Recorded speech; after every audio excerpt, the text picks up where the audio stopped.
Hi everyone, welcome you all to the channel. आज आम national मुस्लिम movement विषय पढ़ा आम पूर्वर रिजनल जी मुस्लिम मूवमेंट होता देखी ता विषय पढ़ी आज आम नेशनल मुस्लिम मूवमेंट मान विषय पढ़ा देख फास्ट आस मूवमेंट जोटा कि 1890 मसीह स्टार्ट होता किए किए स्टार्ट कर करते ना मोहम्मद अली थे सहित थे हकीम अजमल खान आउ थे मजहरुल हक आउ जाफर अली खान आउ यहाँ स्टार्ट होता कौटी ना पंजाब है ସେମାନେ କଣ କରୁଥିଲେ ନା ଆଲିଗଡ଼ ସ୍କୁଲର ଯୋଉ ଲୟାଲିଷ୍ଟ ପଲିଟିକ୍ସ ଥିଲା ଟୁୱାର୍ଡସ୍ ହୁମ୍ ନା ଟୁୱାର୍ଡସ୍ ଦ ବ୍ରିଟିଶ ଗଭର୍ଣ୍ଣମେଣ୍ଟ ସେଟାକୁ ସେମାନେ ଅପୋଜ କରୁଥିଲେ ଆଲିଗଡ଼ ସ୍କୁଲ ବ୍ରିଟିଶର ମାନଙ୍କ ଆଇଡିଆଜ ଯୋଉଗୁଡାକୁ ଫଲୋ କରୁଥିଲା ଆଉ ସେମାନଙ୍କୁ ସପୋର୍ଟ କରୁଥିଲା ସେଥିପାଇଁ ଏମାନେ ତାକୁ ଅପୋଜ କରିଥିଲେ ଆଉ ଏମାନଙ୍କର ଆଇଡିଆ କଣ ଥିଲା ନା ସେଲ୍ଫ ଗଭର୍ଣ୍ଣମେଣ୍ଟ ମାନେ ନିଜକୁ ନିଜେ ଶାସନ କରିବାର ଯୋଉ କାପାସିଟି ଏମାନେ ସେଇଟା ଚାହୁଁଥିଲେ ତାପରେ ଆସୁଛି ସେକେଣ୍ଡ ଅର୍ଗାନାଇଜେସନ କଣ ଅଲ୍ ଇଣ୍ଡିଆ ମୋମିନ୍ କନଫରେନ୍ସ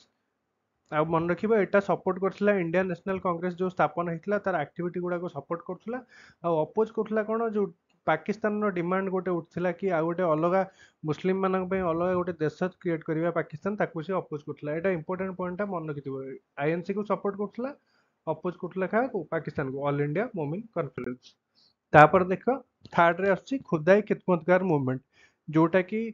କଣ ଆଉ ମଧ୍ୟ କୁହାଯାଏ ରେଡ୍ ସାର୍ଟ ମୁଭମେଣ୍ଟ ବୋଲି ତାକୁ ମଧ୍ୟ କୁହନ୍ତି ରେଡ୍ ସାର୍ଟ ମୁଭମେଣ୍ଟ ହେଲା ରେଡ୍ ସାର୍ଟ ମୁଭମେଣ୍ଟ କଣ ପାଇଁ କୁହନ୍ତି ନା ସେମାନେ ରେଡ୍ ସାର୍ଟ ପିନ୍ଧିକି ସେ ମୁଭମେଣ୍ଟରେ ପାର୍ଟିସିପେଟ କରୁଥିଲେ ଆଉ ତାଙ୍କ ଲିଡର କିଏ ଥିଲେ ନା ଖାନ ଅବଦୁଲ ଗଫର ଖାନ ଯାହାକୁ ଆମେ ଫ୍ରଣ୍ଟିୟର ଗାନ୍ଧୀ ବା ଓଡ଼ିଆରେ ଆମେ କହିଲେ ସୀମାନ୍ତ ଗାନ୍ଧୀ ବୋଲି କହିପାରିବା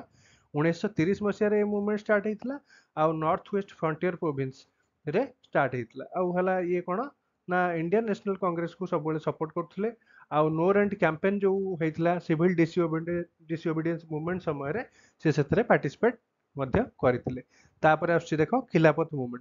ମୁଭମେଣ୍ଟ ତମେ ଜାଣିଛ କିଏ କିଏ ଷ୍ଟାର୍ଟ କରିଥିଲେ ନା ହକିମ ଅଜମଲ ଖାନ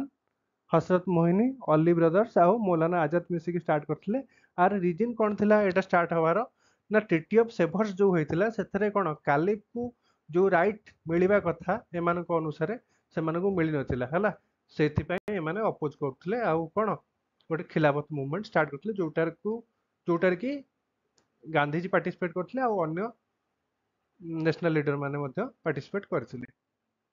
ତାପରେ ଆସୁଛି ଦେଖ କୃଷକ ପ୍ରଜା ପାର୍ଟି 1929 ଏଟା ଏଷ୍ଟାବ୍ଲିଶ ହେଇଥିଲା ଆକୁ କିଏ ଏଷ୍ଟାବ୍ଲିଶ କରିଥିଲେ ନା ଫଜଲ ଉଲ ହକ କୋଉ ରାଜ୍ୟରେ ବା କୋଉ ଷ୍ଟେଟରେ ବେଙ୍ଗଲରେ ସେତେବେଳେ ଷ୍ଟାର୍ଟ ହେଇଥିଲା ଆଉ ଏଟା ଗୋଟେ ମୁସଲିମ ପିଜାଟ ପାର୍ଟି ମନେ ରଖିଥିବ ହେଲା କୃଷକ ପ୍ରଜା ପାର୍ଟି କୃଷକରୁ ତ ଜଣା ପଡୁଛି ଆଉ ମୁସଲିମ ପିଜାଟ ପାର୍ଟି ଆଉ ତାପରେ ଆସୁଛି କଣ ୱତନ ପାର୍ଟି ଯୋଉଟା ହଉଛି ବେଲୁଚିସ୍ତାନରେ ଷ୍ଟାର୍ଟ ହେଇଥିଲା ଆଉ ସେମାନେ କଣ କଂଗ୍ରେସକୁ ସପୋର୍ଟ କରୁଥିଲେ ତାପରେ ଲାଷ୍ଟ ଅର୍ଗାନାଇଜେସନ ଆସୁଛି କଣ ନା ଆଜାଦ ମୁସଲିମ